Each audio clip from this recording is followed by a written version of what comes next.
कैसे हैं आप लोग। तो उम्मीद करती हूँ आप सब लोग अच्छे होंगे और मैं भी ठीक हूँ। ठीक नहीं हूँ, ठीक हूँ। वैसे ज़्यादा तो ठीक नहीं हूँ क्योंकि मेरे इस समय पता नहीं क्या हो गया। आज जो है मेरे दोनों हाथों में ये राइट हैंड के हाथ में इस जगह पे दर्द है और ये हाथ में इस जगह पर दर्द है, यहाँ पर दर्द हो रहा है। तो फिलहाल दोपहर में काफ़ी दर्द हो रहा है तो मैंने दवा वगैरह खाई है। तो अभी तो थोड़ा सा आराम है।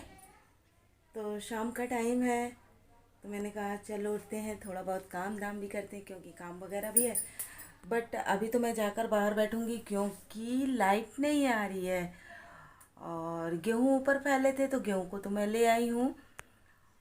और बाबू कोचिंग गया हुआ है और बर्तन मेरे पड़े हुए हैं अभी धोने के लिए। लाइट है नहीं, मैं सोच रही हूँ लाइट वगैरह आ जाए तो फिर आराम से धुलूँगी। वो बर्तन पड़े हुए हैं, बर्तन लगाऊंगी।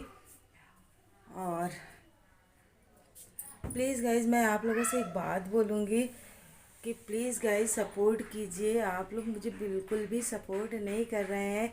अगर मुझसे कुछ गलती हुई हो तो माफ़ कर दीजिएगा। अगर मैं कुछ गलत कर रही हूँ तो आप लोग कमेंट द्वारा मुझे बता सकते हैं कि मैं कहाँ गलत हूँ। अगर आप लोग कोई अपनी राय देना चाहें तो वो भी दे सकते हैं।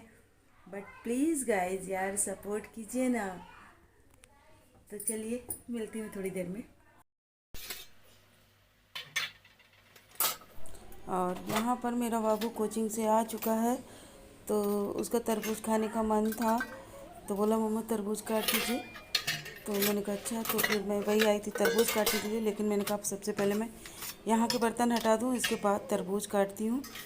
तो चलिए बर्तन लगा लेती हूँ और फिर तरबूज काटती हूँ। तब तक मैं आप लोगों को एक बात बताती हूँ। एक बात क्या कि मतलब जो कि हमारे यहाँ आए दिन और पर डे हुआ करता है। ये समझिए इतना मैं परेशान हो गई, इतना दुखी हो गई हूँ कि मुझे समझ में ही नहीं आता है कि मैं क्या करूँ और क्या ना करूँ।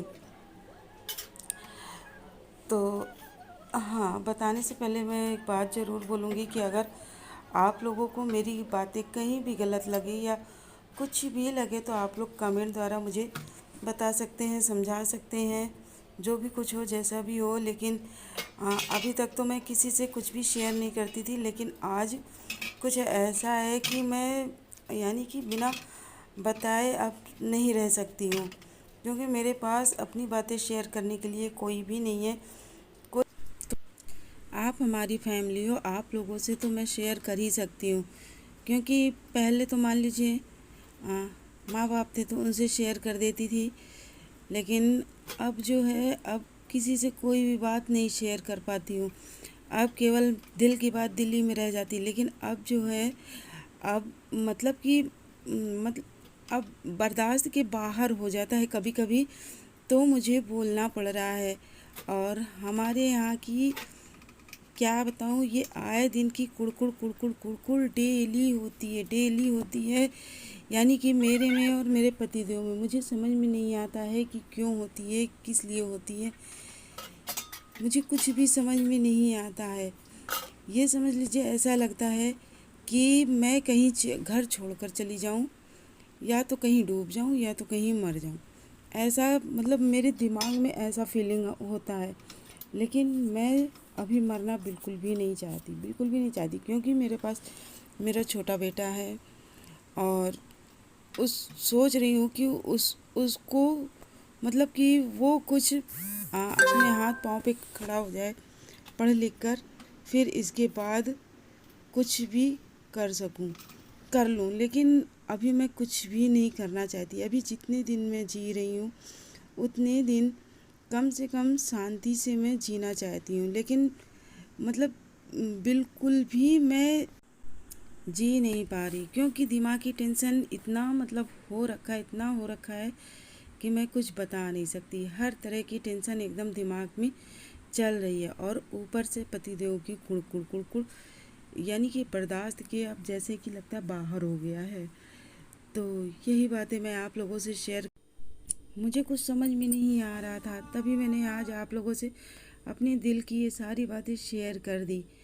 और यानी कि जब तक मैं सहने की शक्ति होती, जब तक मेरे अंदर ये रहता है कि जब तक मैं बर्दाश्त कर सकती हूँ तब तक बर्दाश्त करती रहती हूँ। और जब से मेरी शादी हुई तब से अभी तक मैं बर्दाश्त ही करती चली आ रही, कभी किसी के आगे शेयर नहीं किया।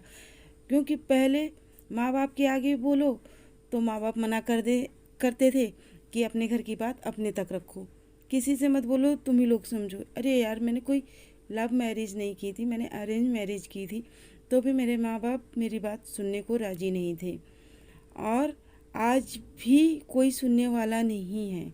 तो मैंने कहा चलो आज आप लोगों के साथ शेयर कर देती हूँ। क्योंकि कभी कभी क्या हो जाता, अब जो है अब सहन करने की एकदम ऐसा लगता है जैसे सहन शक्ति ही पूरी तरह से ख़त्म हो रखी है। तो यहाँ मेरा काम भी हो गया और आप लोगों से थोड़ी बातचीत भी हो गई और आप लोगों से बातचीत होकर थोड़ा सा दिल भी मेरा हल्का हुआ है। नहीं तो ये दिल में भरे भरे इतना ऐसा लग रहा था कि जैसे इतना दर्द हो रहा था कि मैं बता नहीं सकती, बहुत ज़्यादा दर्द हो रहा था। और यहाँ पर मैं आप लोगों को ये दिखा रही थी कि मैं यहाँ पर वो जो कुर्थी की छियाँ होती है, ग्वालफली जिसे बोलते हैं, तो मैं उसका चोखा बना रही थी, जिसको बनाने के लिए मैंने लहसुन, मिर्च और थोड़ी सी सरसों का यूज़ किया है। और ये थोड़ी सी चीज़ थी तो मैंने ग्राइंडर में नहीं पीसा है, मैंने सिल में ही इसको पीस लिया है। और पीसने के बाद ये कुर्थी की छिया को इसके रेसे निकाल के इसको मैंने बॉईल कर लिया है। और बॉईल करने के बाद आधी तो रख दी मैंने सब्जी बनाने के लिए और आधा मैंने निकाल लिया, क्योंकि मुझे चोखा बहुत ज़्यादा अच्छा लगता है, मुझे और मेरे पति देव को दोनों को ही पसंद है। तो मैंने इसमें वही लहसुन, मिर्च और सरसों का पेस्ट डाल दिया है और इसमें थोड़ा सा मैं सरसों का तेल भी डाली हूँ, नमक डाल दी हूँ। और जब मैं सरसों का तेल इसमें डाल रही थी तो पीछे से पतिदेव ने आवाज़ दिया, तो तेल इसमें थोड़ा सा मेरा ज़्यादा भी गिर गया था, बट ख़राब नहीं लग रहा था और टेस्टी हो गया था। क्योंकि हम लोगों को जो है थोड़ा सा कच्चे तेल का टेस्ट अच्छा लगता है चोखा वगैरह में। और ये है मेरे रात का डिनर जो कि मैंने बनाया हुआ है। आलू टमाटर की सब्ज़ी है और चावल है। दाल तो मैंने नहीं बनाई थी, दाल तो मॉर्निंग की ही रखी हुई थी, बहुत गाढ़ी थी, एकदम जम गई थी, तो इसमें थोड़ा सा पानी डालकर मैंने इसको गरमाया है। और साथ में ही जो कि मैंने चोखा आप लोगों को दिखाया कुर्थी के छिया का और खीरा है। और ये रात का हमारा जो है डिनर है, बहुत सिंपल सा है।